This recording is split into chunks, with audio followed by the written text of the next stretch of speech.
Like कीजिए, subscribe कीजिए और शेयर कीजिए। बेल आइकॉन बटन दबाना ना भूलें और देखते रहिए आपका अपना चैनल फोकस हिंदुस्तान।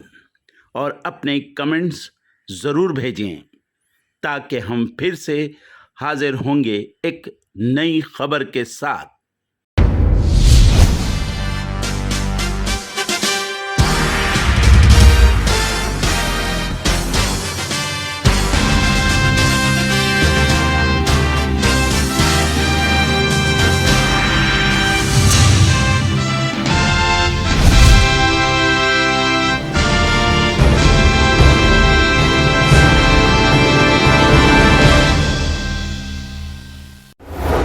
मोदी सरकार पर गडकरी का प्रहार, बातों बातों में निकाली मन की भड़ास।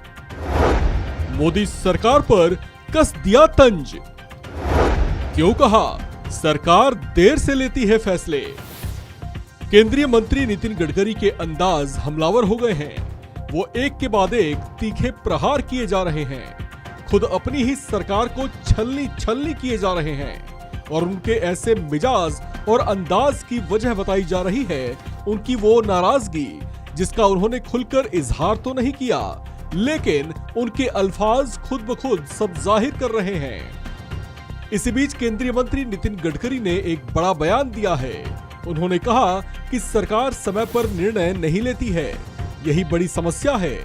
गडकरी ने यह बयान national convention of civil engineers के सम्मेलन में दिया, जिसे सरकार पर उनके एक बड़े कटाक्ष के तौर पर देखा जा रहा है। And good technology available in the world, make a joint venture with them and you can make the things and you can make the miracles, and that potential is there. 16 lakh crores of crude oil, petrol, diesel, gas we are importing. There is a place that you can make the alternative fuel and you can get the thing. There is no problem. So my suggestion is the future of Indian infrastructure is very bright. We need to accept good technology, good innovation, good research and successful practices in the world and in the country. We should have alternative materials by which we can reduce the cost without compromise with the quality, and the time is the most important thing in the construction. Time is the biggest capital. The biggest problem, the government is not taking decision on a time. The time is the capital which is more important than the technology and resources. केंद्रीय मंत्री नितिन गडकरी के इस तरह के बयान को जहां उनकी नाराजगी से जोड़कर देखा जा रहा है, तो वहीं ये बात मोदी सरकार के लिए भी किसी झटके से कम नहीं है, क्योंकि ये बयान खुद केंद्रीय कैबिनेट के सदस्य नितिन गडकरी की ओर से आया है, जिसमें उन्होंने ये कह डाला कि सरकार विकास कार्यों को लेकर समय पर फैसले नहीं ले रही है, जो किसी बड़ी समस्या से कम नहीं है।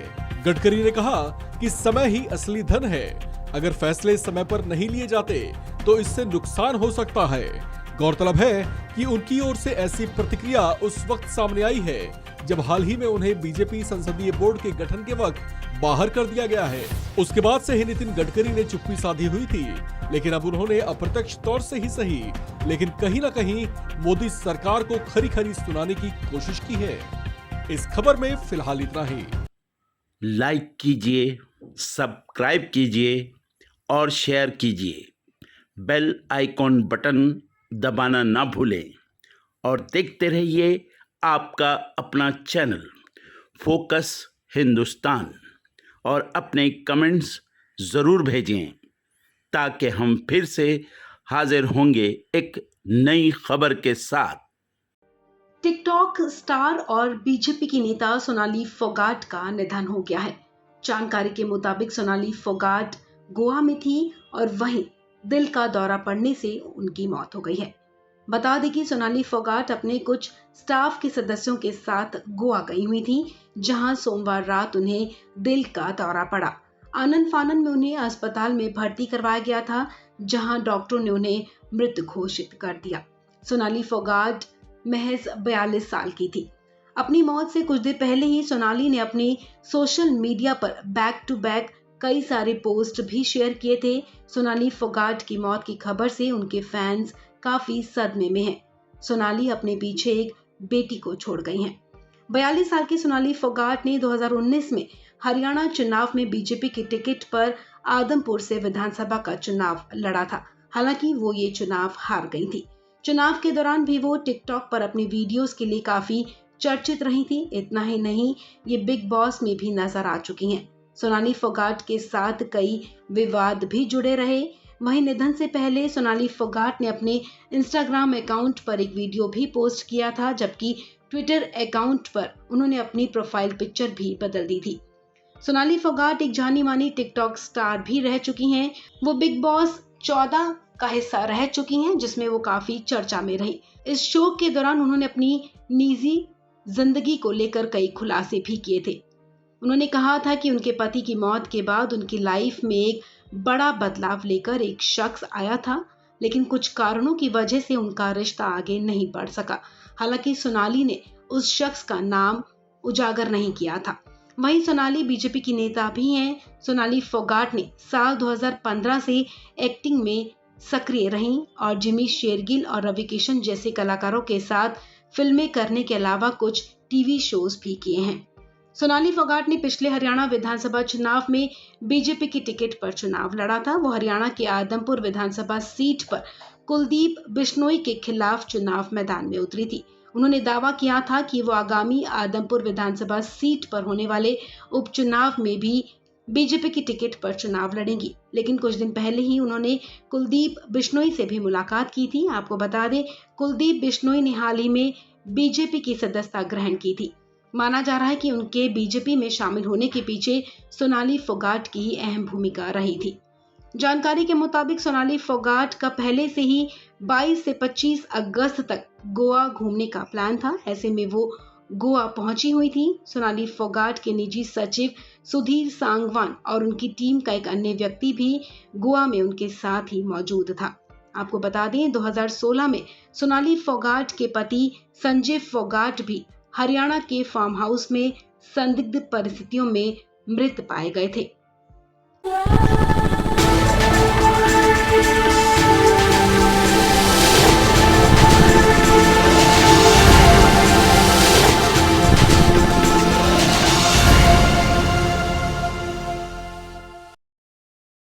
दिल्ली में डबल मर्डर से सनसनी, फायरिंग में 2 लोगों की मौत, मुंडका इलाके में मचा हड़कंप। दिल्ली में फायरिंग की वारदात लगातार सामने आ रही हैं। पुलिस की तमाम कोशिशों के बावजूद बेखौफ बदमाश अपनी हरकतों से बाज नहीं आ रहे।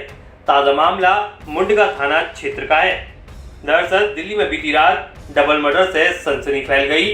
दिल्ली के मुंडका थाना इलाके की जेजे कॉलोनी में फायरिंग हुई है। दरअसल दिल्ली में बीती रात डबल मर्डर से सनसनी फैल गई। दिल्ली के मुंडका थाना इलाके की जेजे कॉलोनी में फायरिंग हुई है, जिसमें 2 लोग जगविंदर और मोहनलाल की गोली मारकर हत्या कर दी गई है, जबकि एक शख्स गंभीर रूप से घायल हो गया है। बताया जा रहा है कि नकाबपोश हमलावर गोली मारने के बाद फरार हो गए। बता दें, मृतक जगविंदर के भाई के मुताबिक पड़ोसियों ने मुझे जानकारी दी कि 2 लोग ढके हुए चेहरे के साथ आए और मेरे भाई और उसके साथ बैठे 2 अन्य बुजुर्गों पर गोलियां चला दी। पुलिस ने हमें बताया कि मेरे भाई समेत 2 लोग मारे गए हैं और एक गंभीर रूप से घायल है। बताया जा रहा है कि हमलावरों का चेहरा ढके हुए थे। वहीं आसपास मौजूद लोग कुछ समझ पाते इससे पहले ही हमलावर फायरिंग कर फरार हो गए। पुलिस ने अज्ञात हमलावरों के खिलाफ मामला दर्ज कर जांच शुरू कर दी है। सूचना मिलने पर आनंद फानंद में मौके पर पहुंची पुलिस टीम ने बदमाशों की तलाश में इलाके की घेराबंदी कर घायलों को अस्पताल पहुंचाया, जहां डॉक्टरों ने 2 लोगों को मृत घोषित कर दिया। वहीं एक की हालत गंभीर बताई जा रही है, जिसका इलाज अस्पताल में किया जा रहा है। जानकारी के मुताबिक पुलिस ने हमलावरों की गिरफ्तारी के लिए कई टीमों का गठन किया है। आसपास के इलाके की सीसीटीवी फुटेज चेक की जा रही है। साथ ही पड़ोसियों से भी जानकारी जुटाई जा रही है। पुलिस के मुताबिक फिलहाल हत्या के कारणों का पता नहीं चल सका है, लेकिन आशंका जताई जा रही है कि ये आपसी रंजिश का मामला हो सकता है। पुलिस परिवार वालों से भी पूछताछ कर रही है। न्यूज एजेंसी एएनआई के मुताबिक मृतक के भाई ने बताया कि पड़ोसियों ने मुझे जानकारी दी कि चेहरा ढककर 2 लोग आए और मेरे भाई और उसके साथ बैठे 2 अन्य बुजुर्गों पर गोलियां चला दी। पुलिस ने हमें बताया कि फायरिंग में 2 लोग मारे गए हैं, जिनमें मेरा भाई शामिल है। वहीं एक गंभीर रूप से घायल हुआ है। इस खबर में फिलहाल इतना ही।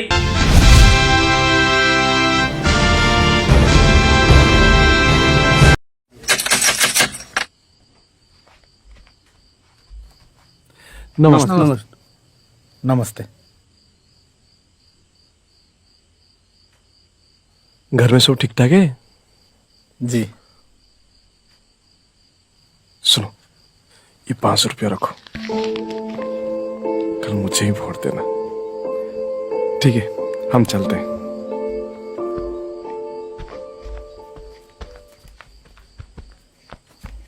अरे दिब्या जी, आइए आइए।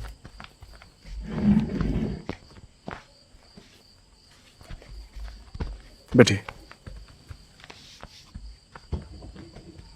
आप जिन जिन को कहे थे सबको पैसा मिल गया है। आपके घर में कितने मेंबर्स हैं? 4 जन।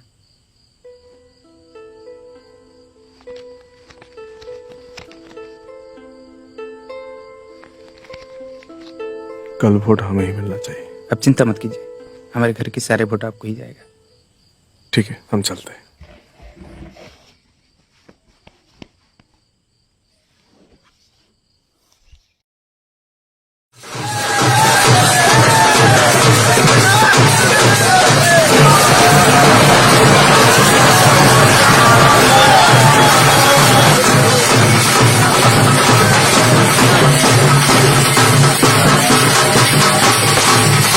बधाई हो दिव्या जी, आप सरपंच बन गए।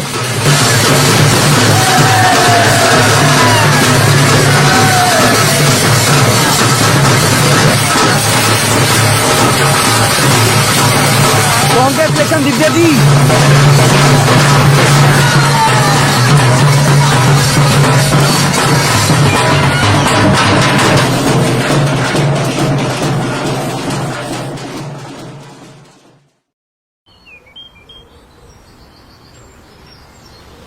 नमस्ते सरपंच जी।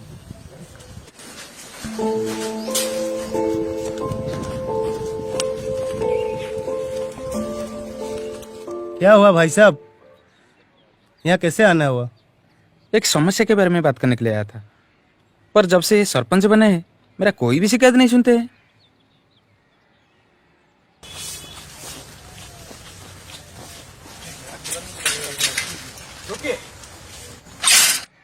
आज तुमको मेरी बात सुनना पड़ेगा। वोट के टाइम पर तो घर तक चले गए थे, बार बार गले मिल रहे थे, और अब जीतने के बाद मेरी समस्या सुनने के लिए आपके पास टाइम नहीं है। मैं तुम्हारा समस्या नहीं सुनूंगा तो तुम मेरे ऊपर सवाल उठाओगे? हाँ, क्यों नहीं, ये अधिकार है हमारा। ठीक है, एक बात सुनो, ये साइकिल तुम्हारा है? हाँ। मैं तुमसे अनुमति लेके ये साइकिल चलाऊंगा। चलाते वक्त अगर इसमें कुछ भी टूट गया या खराब हो गया तो मुझे तुमको जवाब देना पड़ेगा। हाँ। उसको ठीक भी करना पड़ेगा। हाँ। पर अगर मैंने ये साइकिल खरीद लिया तो अब मैं इसको तोड़ दूं, फेंक दूं या बेच दूं, तुम मेरे ऊपर सवाल उठा पाओगे? नहीं। ठीक उसी तरह मैंने 500 रुपया में तुम्हारी वोट को खरीद लिया है। अब मैं जो भी करूं तुम्हारा कोई भी अधिकार नहीं मेरे ऊपर सवाल उठाने के लिए। 5 साल के बाद इलेक्शन है, तब आ जाना, फिर 500 में खरीद लेंगे तुम जैसे लोगों को। तब तक के लिए निकलो यहां से।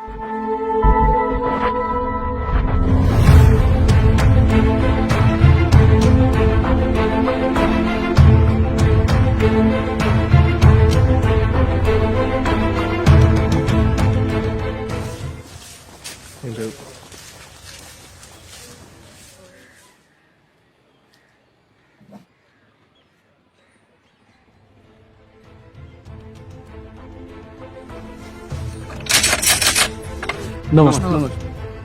नमस्ते। ये 500 रुपया रखो, कल मुझे ही वोट देना। माफ करना, मैं आपसे ये पैसा नहीं ले सकता। ये पैसा देके आप हमसे हमारे ईमान और अधिकार को खरीदना चाहते हैं। गरीब हूं पर गवार नहीं। आप जैसे पढ़े लिखे नौजवानों से ये उम्मीद नहीं था। बहुत कोशिश कर लिया ईमानदारी से इलेक्शन लड़ने के लिए, पर यह समाज मुझे ये करने में मजबूर कर दिया। लोग कहते हैं नोट नहीं तो वोट नहीं। हम क्या कर सकते हैं? ठीक है, अब पढ़े लिखे हो, पहली बार इलेक्शन लड़ रहे हो, गांव के लिए काम करना चाहते हो। मैं आपको ही वोट करूंगा, लेकिन ये पैसे रखिए।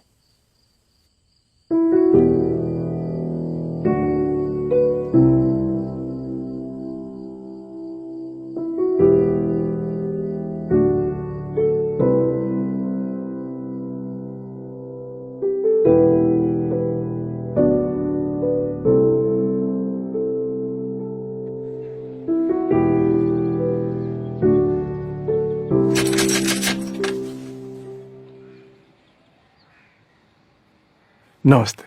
नमस्ते। सरकार की तरफ से आपके लिए एक पक्का घर आया है।